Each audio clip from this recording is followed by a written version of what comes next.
The morning of January 22, 2025, began like any other at Antioch High School in Tennessee.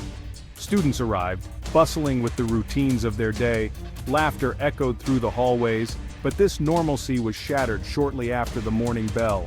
A horrific act of violence unfolded, forever changing the lives of many. Gunshots rang out, sending shockwaves through the school and the community beyond. What began as an ordinary day transformed into a scene of chaos and terror. The peace was broken by the actions of 17-year-old student Solomon Henderson. Henderson, armed with a handgun, opened fire in the school cafeteria. Initial reports indicate he may have retrieved the weapon from his belongings after arriving at school by bus. The cafeteria, typically a space for shared meals and conversation, became a place of fear and tragedy. The sound of gunfire sent students and staff scrambling for cover. Screams filled the air as the reality of the situation set in. The day took a tragic turn, leaving a community in mourning and a nation struggling to comprehend yet another senseless act of violence within the supposed safe haven of a school. In the wake of the shooting, one life was tragically cut short. 16-year-old Jocelyn Correa Escalante, a beloved student at Antioch High, became the victim of this senseless act. Jocelyn, described by friends as a bright light with a contagious smile, was tragically killed in the shooting.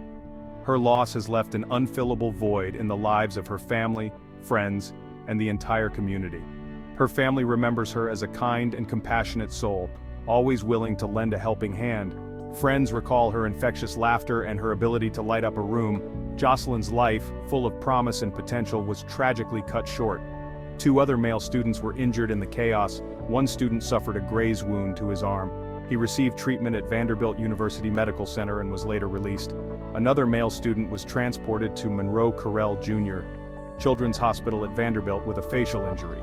Thankfully, this injury was later determined to be unrelated to the gunfire. Both young men are expected to make full recoveries.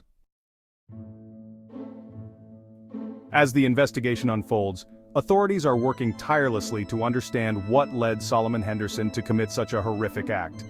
Henderson, a 17-year-old student at the school, turned the gun on himself after firing on his classmates. He died from a self-inflicted gunshot wound to the head. Preliminary investigations reveal a possible prior incident involving Henderson at Antioch High School. However, the specifics of this incident are unclear at this time. Metro Nashville Police Chief John Drake has confirmed that detectives are looking into any prior interactions Henderson may have had with students or staff. Fellow students describe Henderson as quiet and intelligent. He often kept to himself, but he was known for his academic achievements. He was also a participant in the school's ROTC program. However, there are hints of a darker side.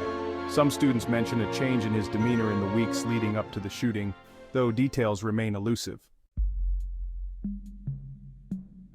Section 4. The Aftermath and the Search for Answers. The shooting at Antioch High School sent shockwaves through the community. Parents rushed to the school, desperate to reunite with their children. The image of terrified students being escorted from the building, hands held high, served as a chilling reminder of the vulnerability of our schools and the reality of gun violence.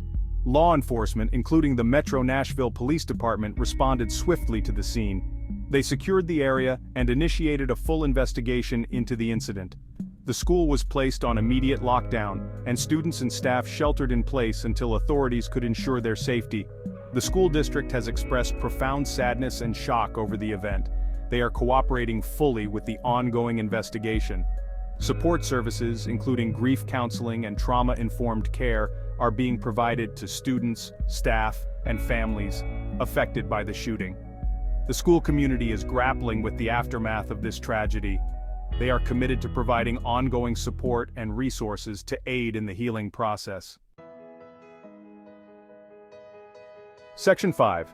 A community grapples with grief and seeks solutions. The Antioch community is now facing the difficult task of healing. The shooting has left many questioning school safety and the prevalence of gun violence in our society. It has also ignited fierce debates about gun control and mental health support, particularly for young people.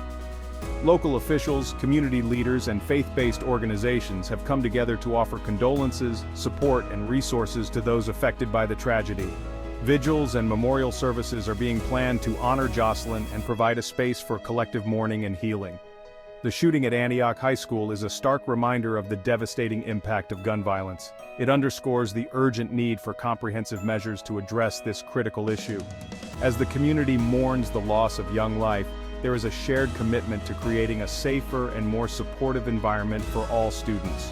The hope is that through understanding, support, and proactive measures, such tragedies can be prevented in the future.